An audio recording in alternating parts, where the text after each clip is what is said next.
Boa tarde, é um prazer estar aqui com vocês. Meu nome é Renato André, eu estou aqui nesse projeto desde o começo dele, na verdade, né? Quando isso aqui saiu um pedido da Prefeitura Municipal para o PAC das cidades, em relação a fazer um projeto de mobilidade e ter um transporte estruturado na cidade aqui de Sorocaba. E desde então a gente se habilitou na época para fazer o estudo também de como se fosse uma PPP, né? E depois virou um edital, a própria prefeitura pegou os estudos dos proponentes e transformou tudo isso num edital, no qual nós participamos e ganhamos. A gente já tinha um lote de operação aqui de transporte de passageiros aqui na cidade, e a gente acabou ganhando mais esse que tem o diferencial aí de ter obras, tal. Aliás, é o primeiro projeto sobre rodas, onde a gente faz a implantação, ou seja, toda a construção, todos os projetos, a construção, faz a operação e logo em seguida a gente tem que dar manutenção pelo tempo de contrato. Legal. Primeiro slide que vai aparecer aí é um videozinho que a gente tem do que foi feito até o momento. Estou passando para vocês. Chegou o BRT Sorocaba, trazendo mais qualidade de vida e grandes mudanças para a cidade. Vias reestruturadas com asfalto recuperado e novo, calçadas revitalizadas, acessíveis e mais harmonizadas. Ciclovias recuperadas. Já estão nas ruas 43 dos 109 ônibus novos com ar-condicionado, circulando com mais rapidez em faixas e corredores exclusivos. Os veículos têm Wi-Fi de alta velocidade, tomada USB e painéis informando os horários das viagens. Tecnologia disponível também em todos os novos pontos de parada, nas estações e no novo e confortável terminal de integração. Todos os equipamentos e percursos são monitorados por câmeras. É tecnologia, segurança e eficiência para a nossa cidade andar melhor. Venha conhecer o corredor Itavuvu seguindo as normas de prevenção à Covid-19. Bem-vindos ao BRT Sorocaba, uma conquista de todos.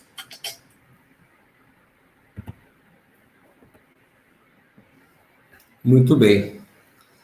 A gente aqui na apresentação traz algumas vantagens aí do sistema, que é conhecido aí no ramo de transporte, que é o embarque rápido. Você está na estação, ela é pré-paga, então o ônibus encostou, abriu a porta, você entra, fechou e já vai embora.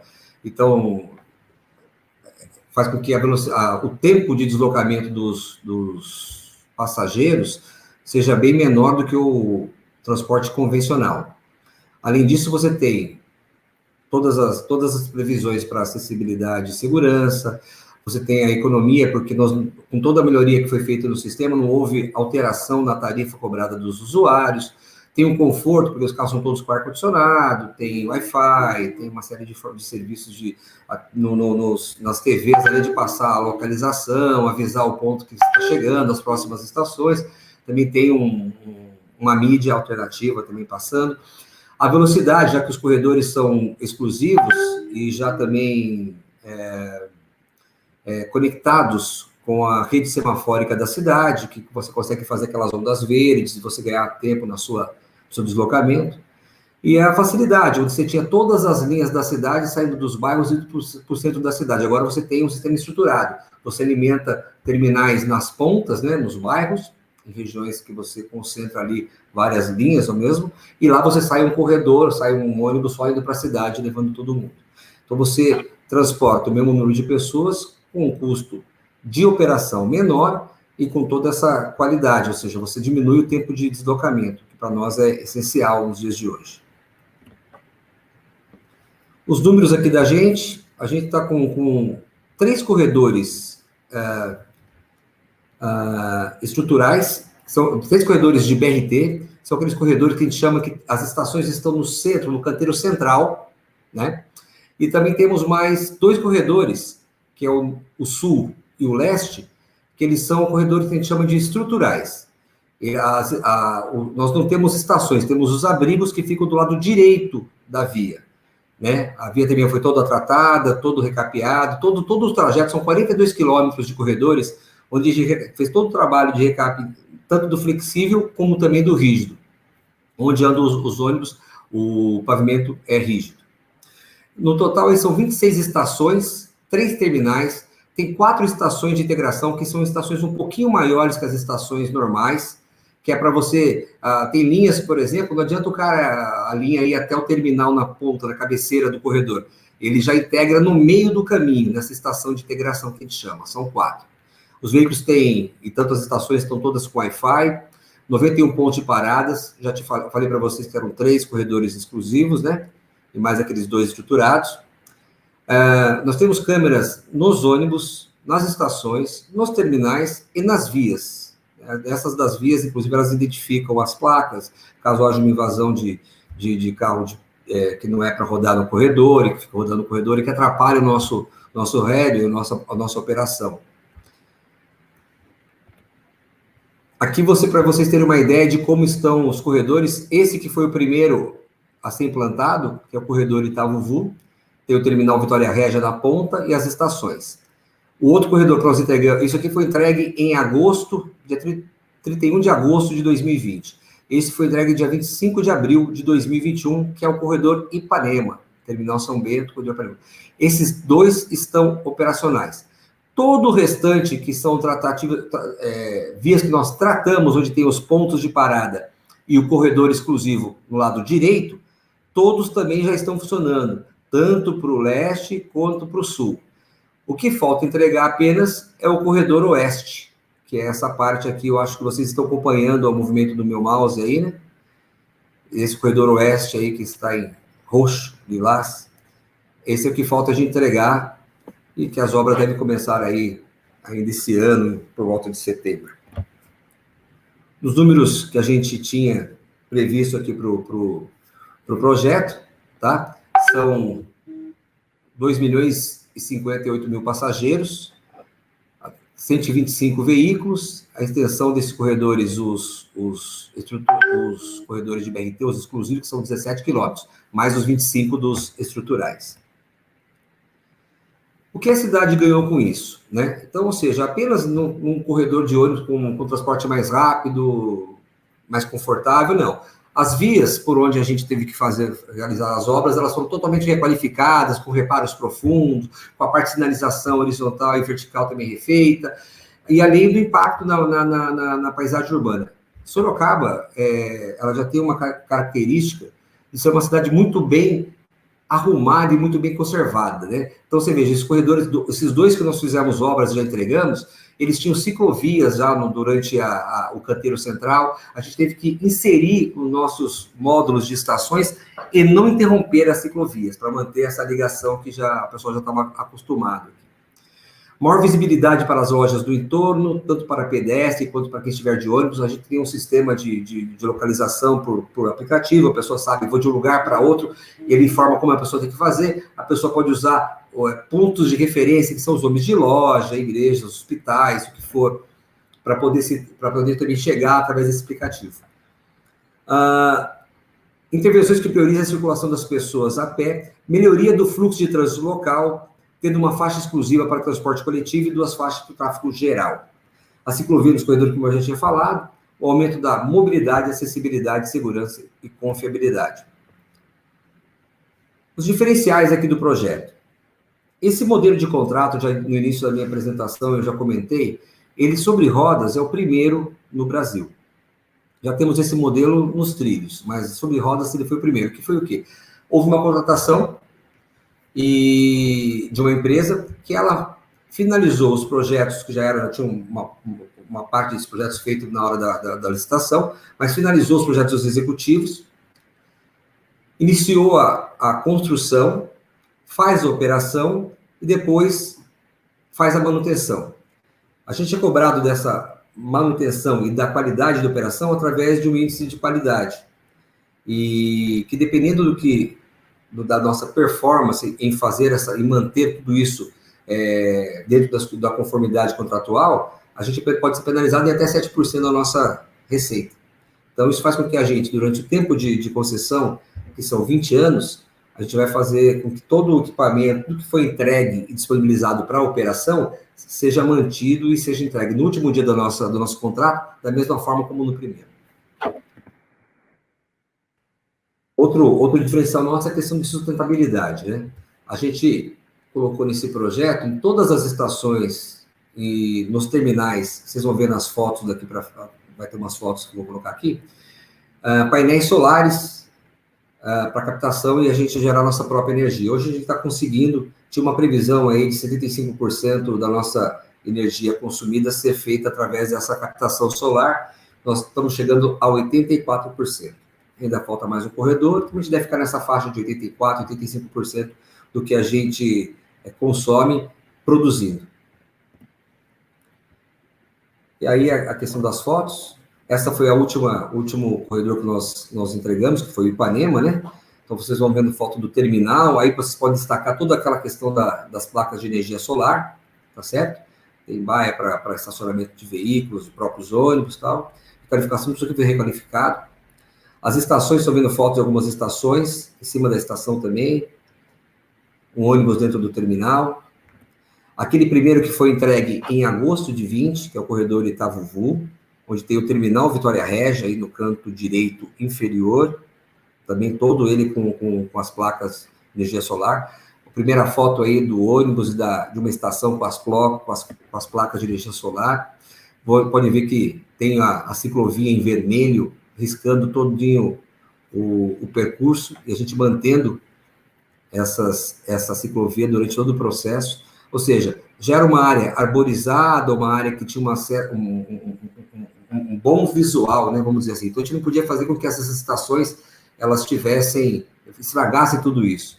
Inclusive, elas não são climatizadas, elas são climatizadas de forma natural, são feitas com brises, em que consegue ter uma ventilação natural, e que você descarta a necessidade de ter o ar-condicionado nas estações.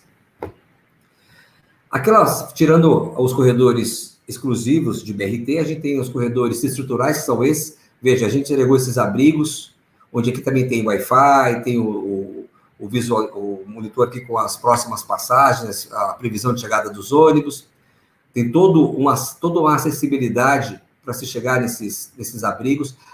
Ao local onde ele é feito, a gente faz toda a adequação geométrica aqui das calçadas, também coloca o piso rígido em cerca de 100 metros durante esse abrigo aqui, a gente tem o piso de rígido. Mesmo assim, todas as outras faixas foram tratadas, a parte de pavimento flexível, corredor da área central, esse é o corredor sul, corredor leste e o corredor Osório. Um outro ponto importante nesse nosso projeto é a questão tecnológica. A gente está com um sistema totalmente automatizado, nós não temos uma pessoa nas estações, tudo é feito de forma remota pelo Centro de Controle Operacional. Então, aqui a gente faz atendimento quando tem um embarque de alguma pessoa portadora de deficiência, aqui a gente faz atendimento para tirar dúvidas, aqui a gente consegue verificar e visualizar toda a operação, 100% dos corredores, que eu falei para você, através das câmeras.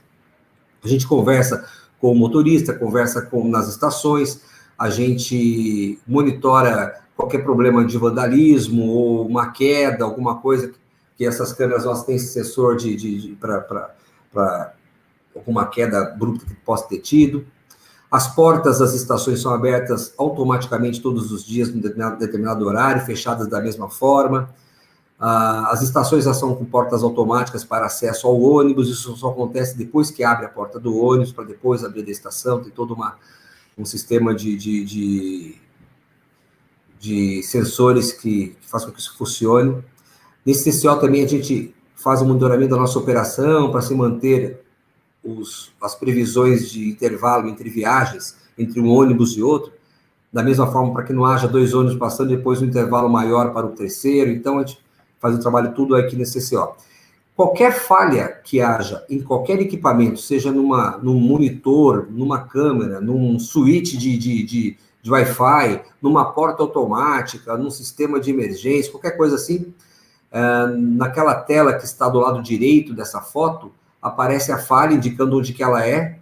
A gente já tenta fazer a resolução aqui pelos próprios TCO, muita coisa a gente consegue fazer remotamente. Quando não é possível, precisa da troca do aparelho, alguma coisa assim, uma equipe de campo que fica 24 horas fazendo manutenção, ela vai no local e faz a troca e faz a recomposição do funcionamento. A gente fez uma pesquisa antes do início desse segundo corredor, né? Nessa pesquisa, a gente tem 72% de avaliação do BRT, né? Alguns itens tem a rapidez 84%, segurança 86% e o conforto 96%. No geral, 72% de aprovação. Essa pesquisa foi feita pelo aplicativo, que a pessoa possui para poder pagar as passagens. Hoje a gente paga as passagens tudo pelo celular. Tem cartão também da cidade, mas pode fazer tudo por através de celular, com cartão de crédito ou carteira digital.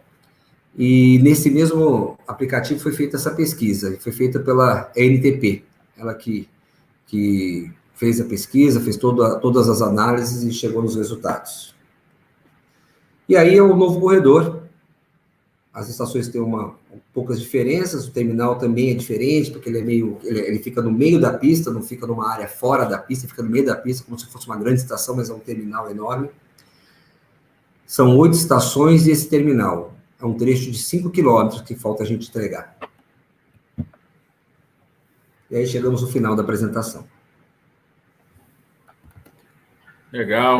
Renato Anderi, presidente da concessionária BRT Sorocaba. Renato, eu queria te fazer algumas perguntas, assim, tem alguma previsão sobre esse corredor oeste, quando é que começaria a implantação?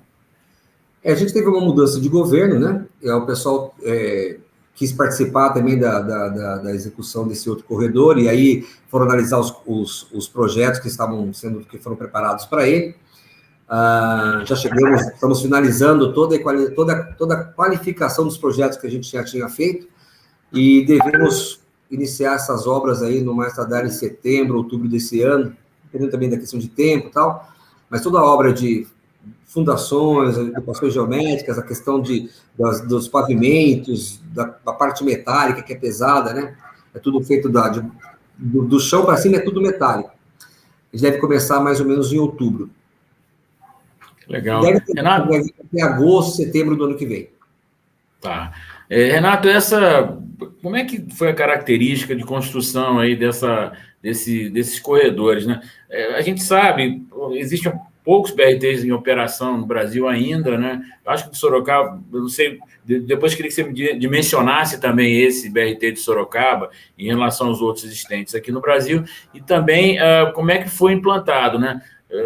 Citando o Rio de Janeiro, onde tem BRT em operação, alguns corredores lá instalados, já existia um projeto antigo na cidade de se fazer isso, né? O caso do BRT Carioca, que é o mais famoso, que cruza praticamente a cidade até a Barra, né, da Tijuca. E esse corredor já existia, esse projeto, de várias concepções. Eu queria que você colocasse essa questão assim para Sorocaba, se já existia como é que foi essa implantação, já existia esse projeto, onde é que foi adotado, né, esses corredores, né?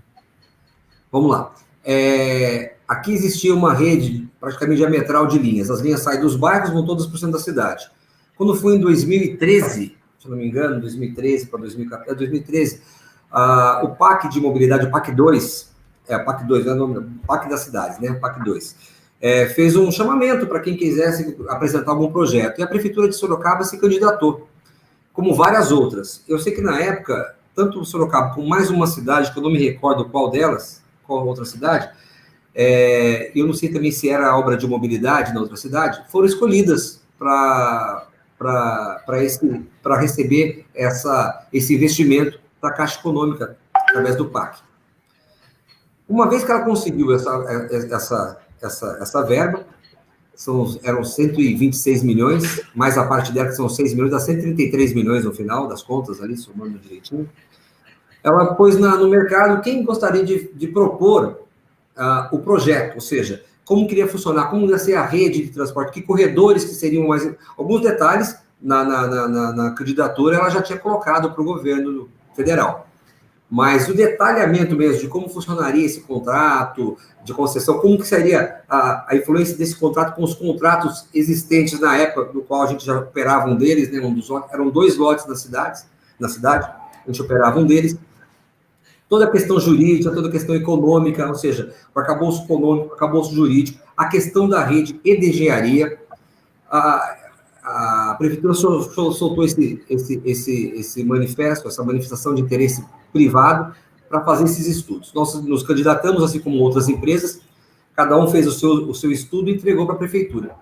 Em posse disso, a prefeitura recebeu a consultoria e a ajuda da FIP, que pegou um pouco de cada um desses estudos e montou o edital de licitação que nós participamos depois e vencemos. Então, já se tinha uma ideia do que era, onde que deveria ser, já nasceu com a prefeitura, até porque ela tem conhecimento da rede, de onde tinha uma demanda maior de veículos, trânsito, problema de densidade demográfica, em relação aos deslocamentos, às origens e destinos. Fizemos essa pesquisa também, foi obrigado a fazer uma pesquisa dessa, para ser mais assertivo e ter dados reais mesmo. E uma vez que nós propusemos isso, que a FIP trabalhou, colocou lá o edital, a gente participou e acabou ganhando. Legal. Até que você citou aí a questão de outros lugares, é lógico que nós aproveitamos, né, na época de participar tanto do desenho da nossa proposta ali, daquela fase ainda de proposta, e depois, para a gente poder participar do BID mesmo, eu fui conhecer vários corredores, já conheci alguns, mas não conheci o do Rio, aí fui conhecer o do Rio de Janeiro, como conheci o de BH, de Goiânia, por aí foi, vários, Curitiba, que a gente já conhecia, por aí a gente rodou, Recife. Legal. Ô, Renato, no final da nossa conversa aqui, eu queria que você comentasse os desafios, assim, desse projeto, tanto na implantação e como você olha daqui para frente. O desafio, o que é? Na verdade, você fazer obras desse porte em vias que são altamente, com densidade alta de trânsito, de comércio, quer dizer, esse é o primeiro desafio, complicado.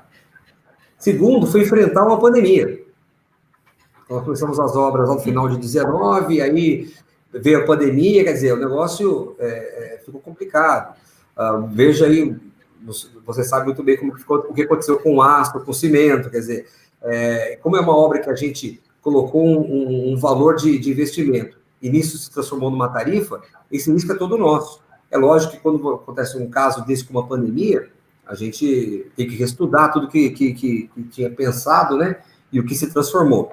Mas isso foi um desafio, também conseguimos superar isso daí. Agora, esse aqui, estamos no final dessa pandemia, se Deus quiser, e aí a gente vai ter menos problema com isso. Então, o desafio maior foi esse, que eu vejo, foi enfrentar uma escassez de material, uma dificuldade de trabalhar. Na parte do pavimento foi até melhor, porque tinha pouco trânsito, mas na hora de fazer as estruturas, você não conseguia chegar as coisas para nós como deveria chegar, conforme o cronograma. Então, foi um desafio muito grande.